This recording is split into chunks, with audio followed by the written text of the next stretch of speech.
Hello, everyone, and welcome to Centers and Margins. I hope you enjoyed the first episode. This is a podcast where I reflect on global health, systems change, and what it means to lead and to learn from spaces where people, power, and politics collide.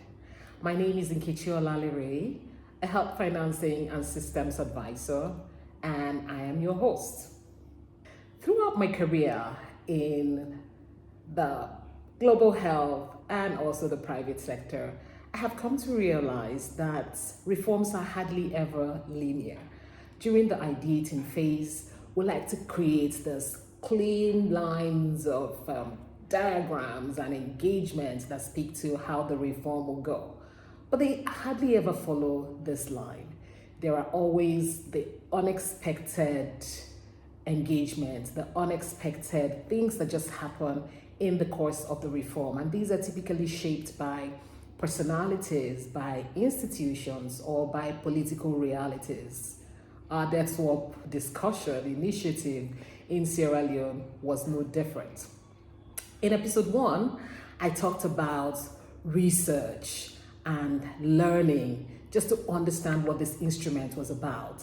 In episode 2, I then put all of this knowledge to good use in conversations with the Global Fund, with the Minister of Health, with a very unexpected but very important stakeholder, and also with the Minister of Finance.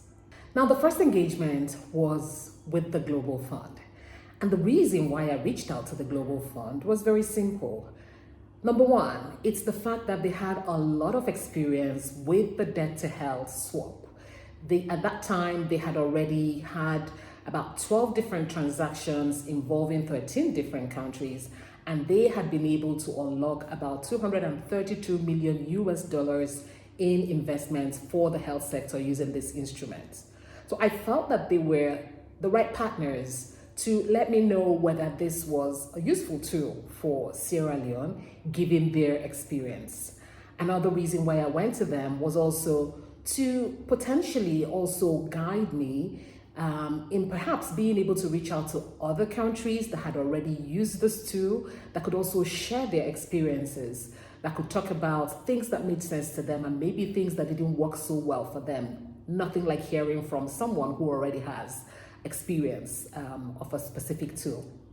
And then the final reason why I also reached out to them was the fact that one of the key concerns that had been flagged at the early stage was the fact that some countries just don't have the capacity for carrying through debt swap, especially if they hadn't done it before.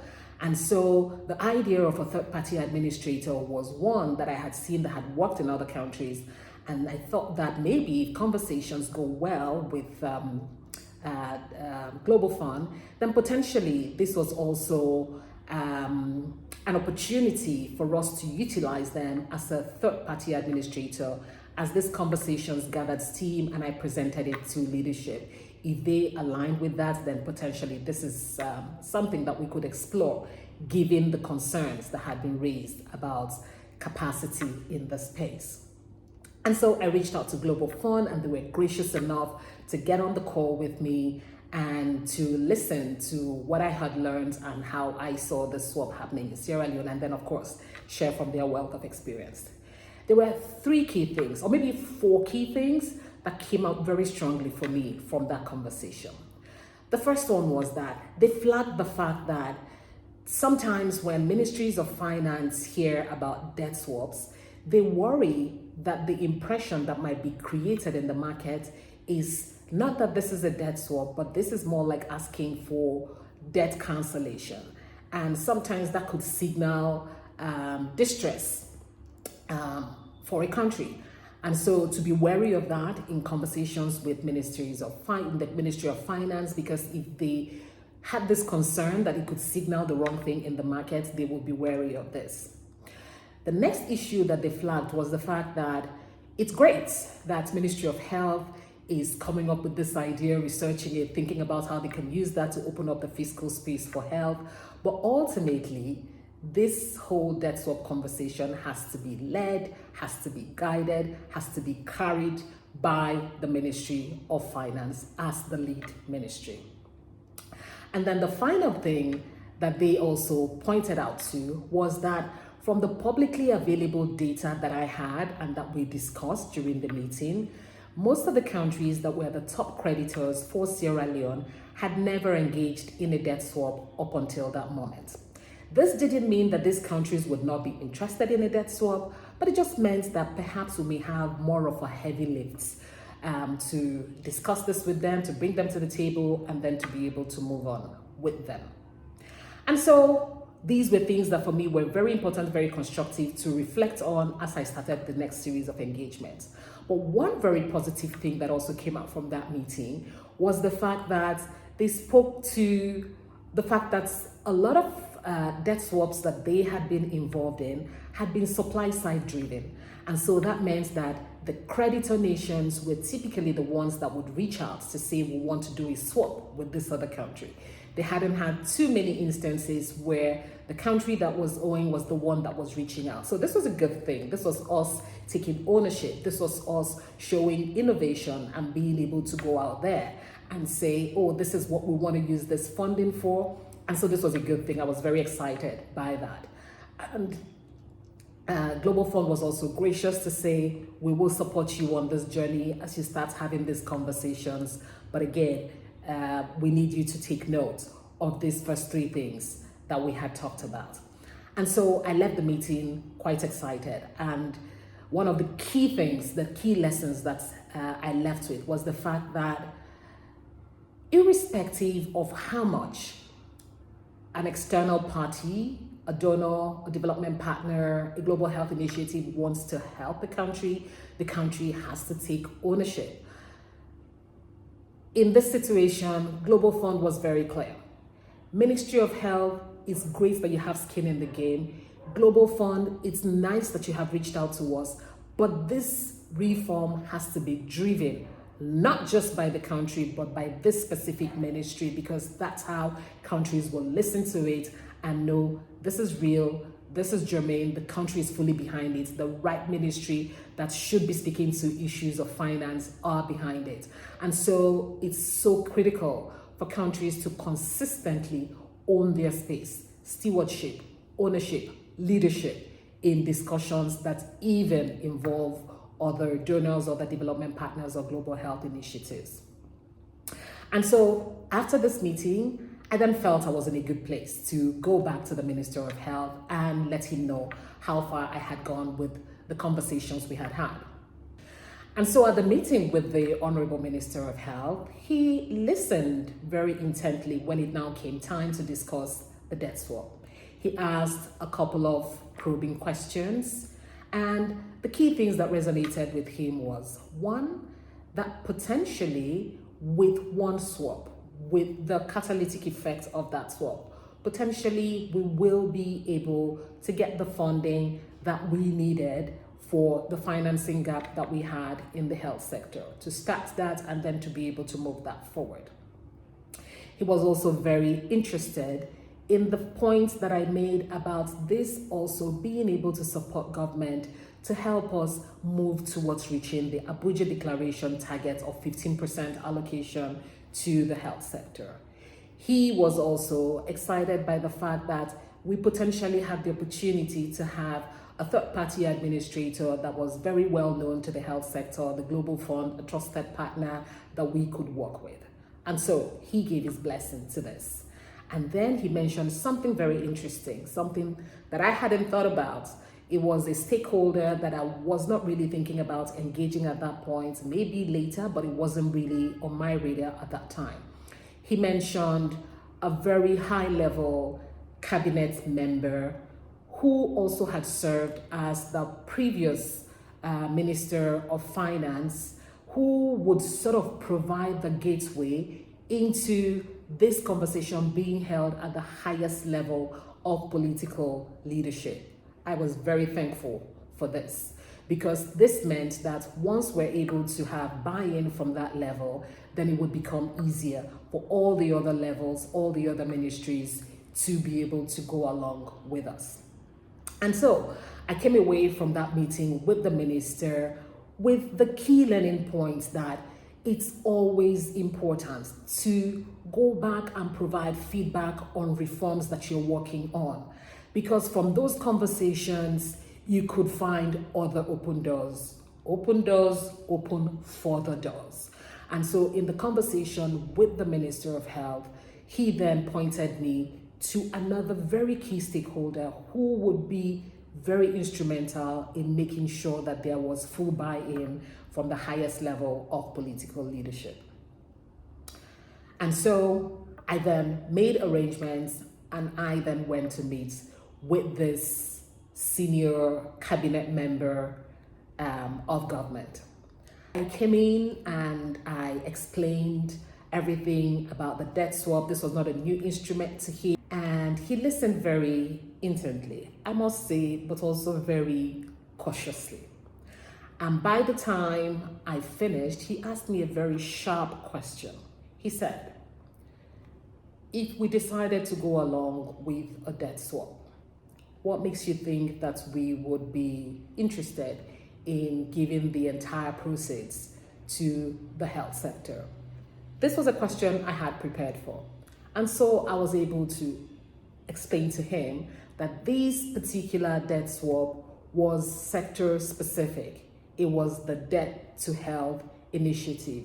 And so it meant that the funding that would be realized from this has to go to specific interventions and projects that had been identified and agreed with the creditor. That's where it could go to in the health sector. And so he listened, and I was wondering how he was going to react to this.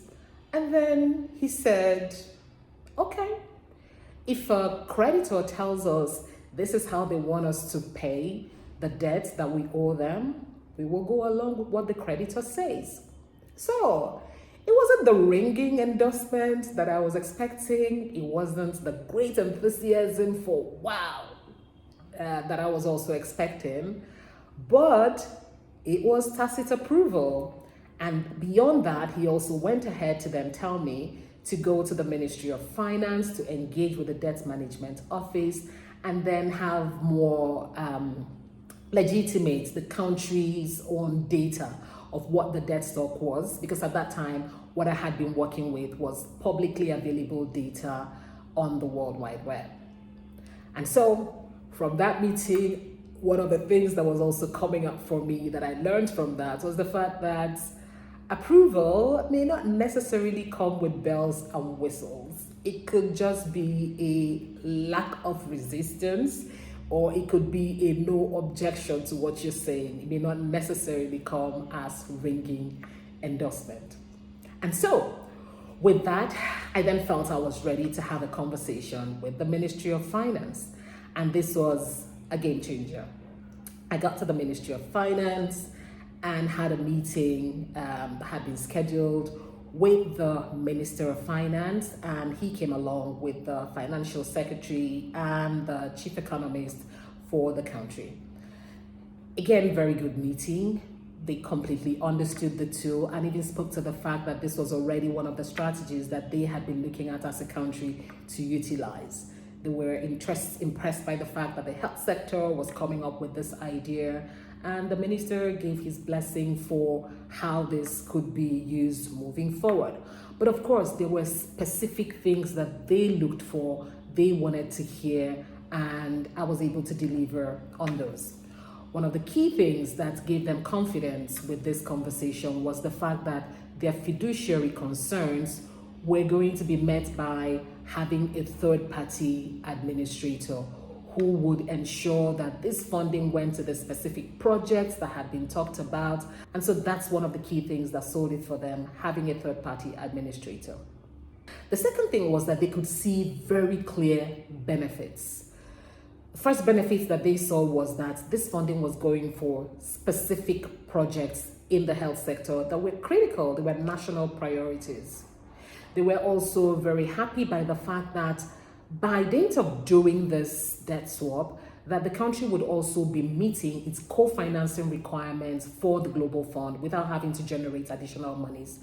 And of course, the fact that this also meant that they potentially could then be making significant progress towards meeting the Abuja Declaration target of 15%. And so, of course, this would make them sit that much higher in the Committee of Nations as a country that was able to meet its declarations, that was able to meet its commitments to regional targets that had been set.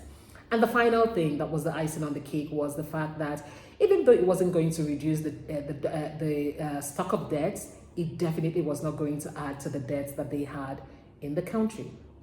And so with that, this idea moved from just being an idea, a concept, something that was a bit maybe random, something that was abstract, into an intervention that the country was invested in that had a clear leader in the Ministry of Finance, because the Minister of Finance then gave instructions for the Financial Secretary to lead on this project, to set up a call with the Global Fund, and then also instructed the Debt Management Office to meet with me and then to be able to provide data that would speak to exactly who the top creditors for the countries were and what the numbers involved were.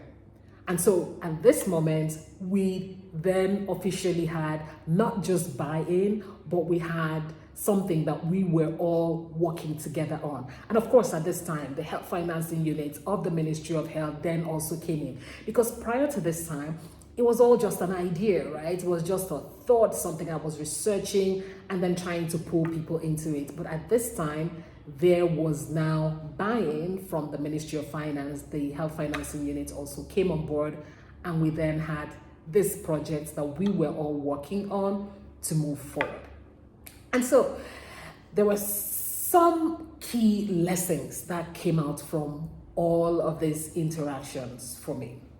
It's to say that sequencing is critical, but don't be too prescriptive about how it would go. As you have conversations, doors will open up to you, and those doors that you open will open up for the doors. And so initially I had planned to speak with the Global Fund, then to go back to the Minister of Health to let him know how I was going, and then go to the Minister of Finance. But after speaking with the Minister of Health, he directed me to this senior cabinet member who was also the previous Minister of Finance, and that kind of also brought additional buy-in at the highest level of leadership in the country, which was critical as these conversations moved forward. So that's very important, sequencing. Another thing that I also found as a lesson learned from these engagements is the fact that you have to tailor your arguments, your pitch to the partners, to the stakeholders that you were talking to. For Minister of Health, he was very interested in knowing how the financing gap for the health sector would be addressed. This we were able to answer right away. But then he was also interested in how this also made the country look in the Committee of Nations. And so the whole idea of the 15% Abuja targets being met was important to him. And this for me was something that I found that ran across all the interactions I had. Everybody was very interested in the country then being able to show leadership in meeting its regional targets. This same point also resonated with the senior cabinet member that the minister suggested that I met with.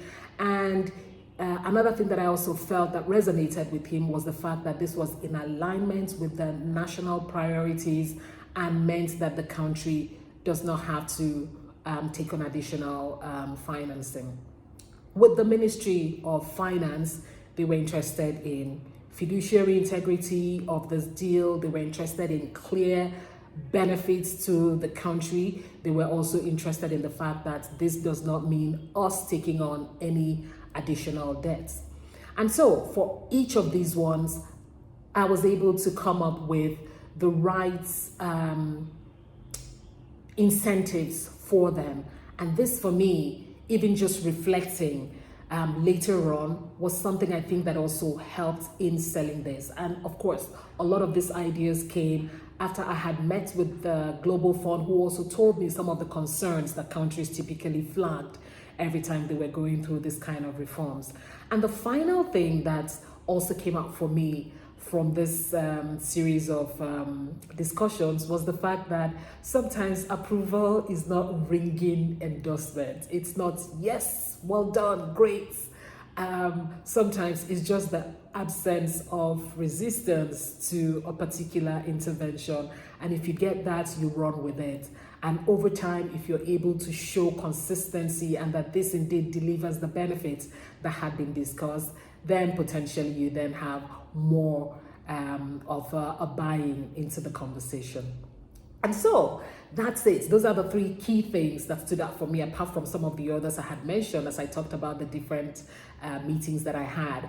What stood out for you if you're working on this kind of critical reforms that also involve aligning key senior political leaders? What have you found to help you in being able to make the case to them, in being able to get their buy-in? Please feel free to share all of that.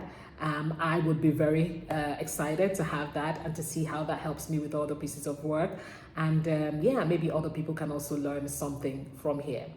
And so in the next episode, still talking about debt swap, I will then tell you how we moved on from this, how this conversation then moved from this idea that it had been earlier to then having an updated debt stock, to also being able to come up with a list of countries that potentially we would be able to reach out to for the debt swap, to then having technical discussions, having workshops, to the meeting with Global Fund, and all the other things that happen from there. So I'm really looking forward to see you on the next episode. And until then, please feel free to drop me a line. So have a good one until I see you again. Bye.